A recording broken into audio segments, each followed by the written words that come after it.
जब आप पहाड़ों में जाते हैं तो वहां जो अनपढ़ शेरपा होता है जो कभी स्कूल नहीं गया, लेकिन अगर वो दाएं कहता है आप दाएं मुड़ते हैं, वो बाएं कहता है आप बाएं मुड़ते हैं, आप कहां खोजेंगे और कैसे जानेंगे कि कौन सद्गुरु है और कौन सद्गुरु नहीं है?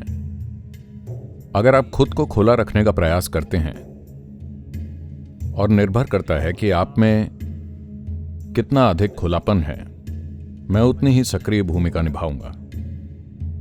गुरु की कृपा आपकी योजनाओं को पूरा करने के लिए नहीं होती।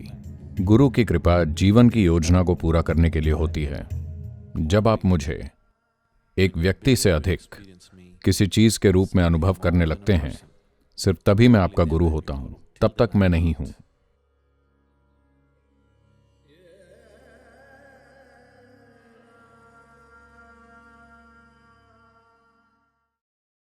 गुरु की भूमिका समझने में क्या आप हमारी मदद कर सकते हैं? जब आप सद्गुरु कहते हैं तो आप कह रहे हैं एक अशिक्षित गुरु। इसका यही मतलब है, क्योंकि आप शास्त्रों के बारे में जानने के लिए सद्गुरु के पास नहीं आते, अनुष्ठानों के बारे में जानने के लिए सद्गुरु के पास नहीं आते, क्योंकि एकमात्र चीज जो मैं जानता हूं वो ये कि मैं जीवन के इस अंश को इसके आदि से लेकर अंत तक जानता हूं, और बस इतना ही जानता हूं। इसे जानकर अनुमान से आप लगभग हर चीज जान सकते हैं, क्योंकि हर चीज एक ही तरह से बनी है। आज निर्माण सिद्धांत नाम की कोई चीज है जहां वो इस बारे में बात कर रहे हैं कि कैसे परमाणु और ब्रह्मांड का डिजाइन मूल रूप से एक ही है, केवल जटिलता और परिष्कार बढ़ रहा है। तो अमीबा और आप और मैं एक ही तरह से बने हैं, केवल जटिलता कई गुना बढ़ गई है। तो ये कहना चाहिए कि गुरु किस तरह से प्रासंगिक है का मतलब है, देखिए, आप अनजान इलाके में घूमने की कोशिश कर रहे हैं। हर साल मैं हिमालय, नेपाल और तिब्बत की यात्रा पर जाता हूं। जब आप पहाड़ों में जाते हैं तो वहां जो अनपढ़ शेरपा होता है जो कभी स्कूल नहीं गया, लेकिन अगर वो दाएं कहता है आप दाएं मुड़ते हैं, वो बाएं कहता है आप बाएं मुड़ते हैं, बेहतर है आप वो करें, वरना वापस नहीं आ पाएंगे। आप वो करते हैं क्योंकि वो इलाके को जानता है। यही चीज यहां भी है। ये बस एक आंतरिक इलाका है। तो ऐसे व्यक्ति के साथ चलना अच्छा है जो उस रास्ते पर चल चुका है, वरना आसान चीजें जटिल हो जाएंगी। जो आपके बगल में है, आप उसके लिए पूरी दुनिया घूमकर वहां वापस आ जाएंगे। तो गुरु की क्या जरूरत है? ये इसके बिना भी हो सकता है। मैं आपसे एक सरल प्रश्न पूछ रहा हूं। एबीसी वर्णमाला सीखने के लिए भी आपको शिक्षक की जरूरत होती है, लेकिन आप इसे खुद से भी सीख सकते हैं। शायद आपकी पूरी जिंदगी लग जाती, लेकिन शिक्षक ने इसे 1 या 2 महीने में सिखा दिया। ये एक बड़ा अंतर है। तो जैसे कोई मुझसे बात कर रहा था और पूछा, ये गुरु क्या होते हैं? मैंने कहा, ये जीपीएस हैं। A living GPS, a guru positioning system, अगर आप रास्ता खोजना चाहते हैं तो अनजाने इलाके में सबसे अच्छा होगा कि आप किसी ऐसे व्यक्ति के साथ चलें जो उस इलाके में एक बार या कई बार घूम चुका है, वरना सरल चीजें बहुत कठिन हो जाएंगी।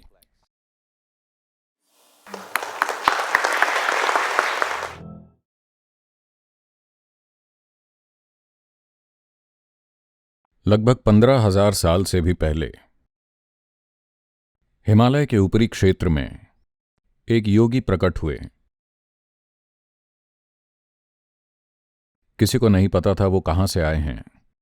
कोई उनके अतीत के बारे में नहीं जानता था, लेकिन वो असाधारण दिख रहे थे। तो लोग इकट्ठा हो गए और इंतजार करने लगे। उन्हें लगा वो कोई चमत्कार दिखाने वाले हैं, लेकिन उन्होंने कुछ नहीं किया, बस चुपचाप बैठे रहे बिना हिले डुले।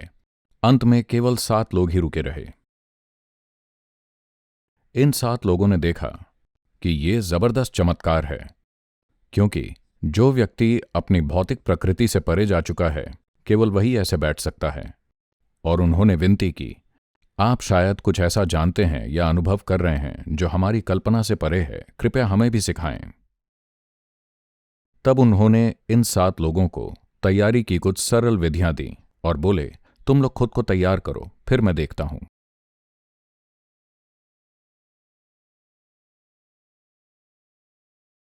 वो लोग खुद को तैयार करते रहे।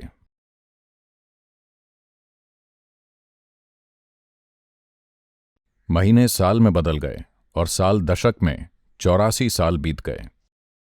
एक दिन उन्होंने देखा कि ये 7 लोग बेहद चमकदार और ग्रहणशील बन चुके हैं। तो ये गुरु पूर्णिमा, ग्रीष्म संक्रांति के बाद की ये पूर्णिमा ऐतिहासिक रूप से और खगोलीय पिंडों की व्यवस्था के संदर्भ में भी ये बहुत महत्वपूर्ण है, क्योंकि आदि योगी ने इसी दिन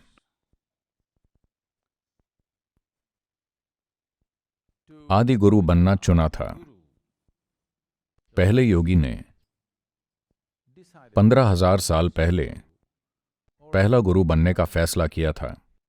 आज ही के दिन, जिसे गुरु पूर्णिमा कहते हैं, आज पहले गुरु का जन्म हुआ था। और ये वो दिन है जब उन्होंने मानवता को सबसे महत्वपूर्ण संदेश दिया या उसका संचार शुरू किया जो पहले कभी नहीं हुआ था। यानी उन्होंने उनको एहसास दिलाया कि अगर आप कोशिश करने को तैयार हैं तो प्रकृति ने आप पर जो भी सीमाएं लगा रखी हैं, आप उन्हें पार कर सकते हैं।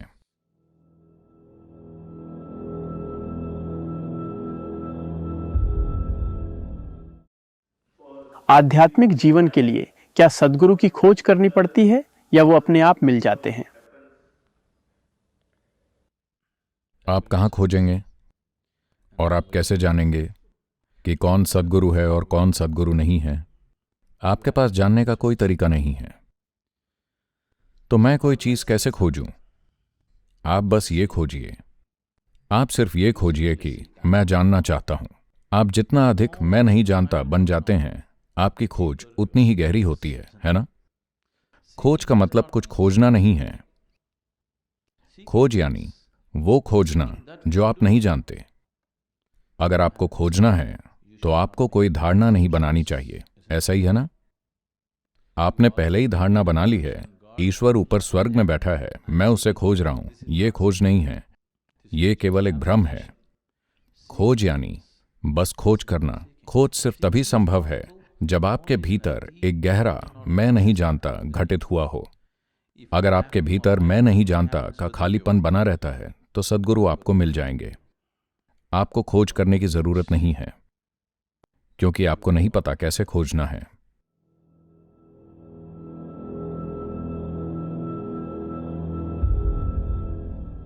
कोई क्या करे?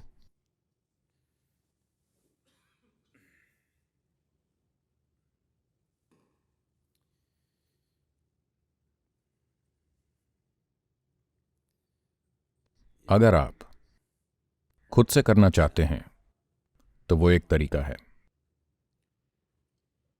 या आप गाड़ी के पीछे देखिए, आप अपना रास्ता चाहते हैं तो वो एक तरीका है। बिना किसी मदद के आप अनजान इलाकों से गुजरना चाहते हैं। आप वास्को ड गामा या कोलंबस हैं। अब अगर आप खुद गाड़ी चलाते हैं बिना किसी रोड मैप के, तो आपको नहीं पता जो अगली बिल्डिंग वहां पहुंचने के लिए शायद आप पूरी दुनिया का चक्कर लगाएं, या दुनिया भर में चक्कर लगाने की प्रक्रिया में आप शायद खो सकते हैं या मर सकते हैं। हाँ, हर किसी में उस तरह की यात्रा पूरी करने का धैर्य नहीं होता जिसकी अवधि अनिश्चित हो, है ना? या आप रोड मैप लेकर चलते हैं, किसी ने आपको बताया है कि ये है, ये है, ये है। आप बस वैसा कीजिए और रोड मैप के साथ चलिए। फिर भी ये आपका प्रयास है, लेकिन किसी के मार्गदर्शन से। दूसरा तरीका यह है कि आप किसी के पीछे गाड़ी चलाएं। यह दूसरा तरीका है। इसमें अगर आप किसी के पीछे भी गाड़ी चलाते हैं तो पिछली लाइट से चूक जाने और खो जाने का जोखिम है। एक और तरीका यह है कि आप किसी की बस में चढ़ जाएं। अगर आप बस में चढ़ जाएं और वहां बैठकर सो भी जाएं तो भी आप गंतव्य पर पहुंच जाते हैं, है ना? तो ये एक तरीका है। तो आप किसके लिए तैयार हैं, यह खुद आपको तय करना होगा।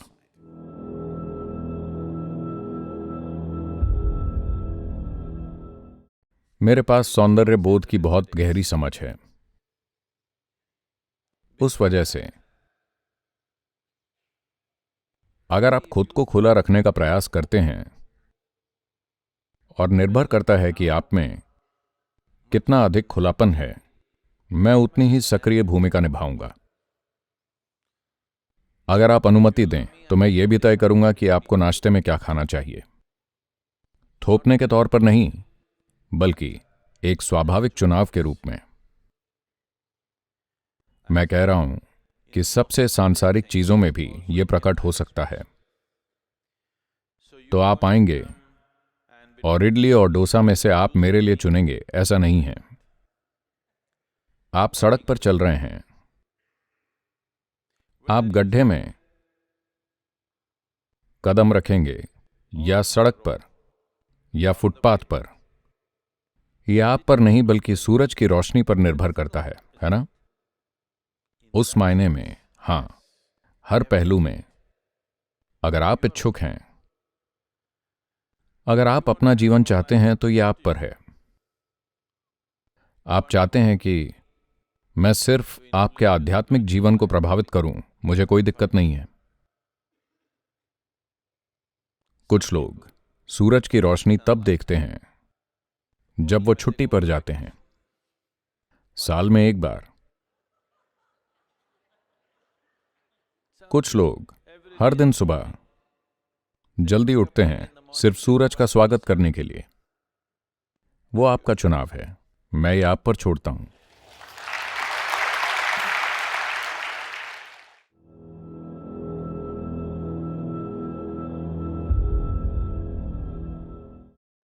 मैंने कहा है, अगर आप मेरे साथ एक पल के लिए भी बैठते हैं तो आपके जीवन में प्राइवेसी जैसी कोई चीज नहीं रहती। तो जिस पल आप मेरे साथ बैठें, खासकर जब मैंने दीक्षा दी, उसके बाद ऐसी कोई चीज नहीं होती कि यह जारी है या नहीं, यह हर समय जारी रहती है। बात बस इतनी है कि आप अपनी योजनाओं को पूरा करने के लिए कृपा की उम्मीद कर रहे हैं।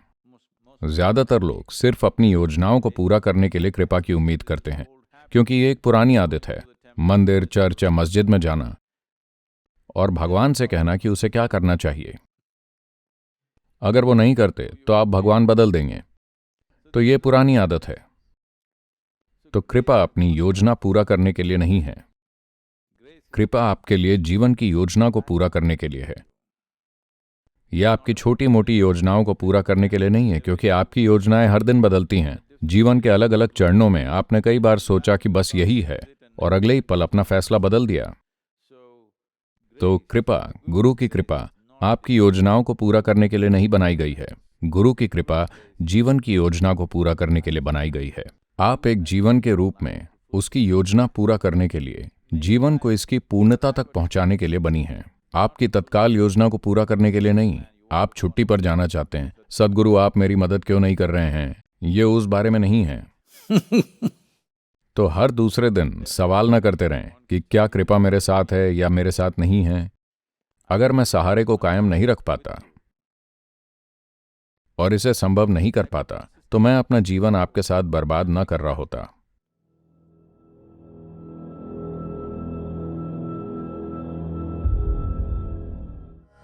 Guru is just a device. Guru is not a person. This must be understood. गुरु बस एक साधन है, गुरु कोई व्यक्ति नहीं है। आप इसे समझ लें। जब आप मुझे एक व्यक्ति से अधिक किसी चीज के रूप में अनुभव करने लगते हैं, सिर्फ तभी मैं आपका गुरु होता हूं, तब तक मैं नहीं हूं।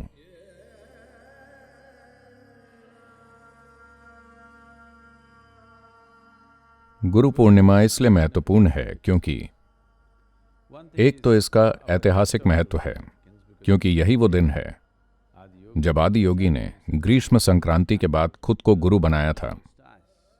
इस पहली पूर्णिमा का एक खास प्रभाव होता है। इसे आमतौर पर कृपा का दिन माना जाता है, और यही वो दिन है जिसे पहले गुरु ने शिक्षा देने के लिए चुना था। तो ये हमारे लिए, इस धरती पर रहने वाले हर इंसान के लिए एक महत्वपूर्ण रिमाइंडर है, क्योंकि हर कोई अपनी ही सीमाओं में रहता है। शरीर, मन, सामाजिक संरचनाएं, बंधन, हर तरह की सीमाएं। हर इंसान के लिए ये जानना महत्वपूर्ण है कि इन चीजों से परे होने का एक तरीका है। गुरु पूर्णिमा यही याद दिलाती है।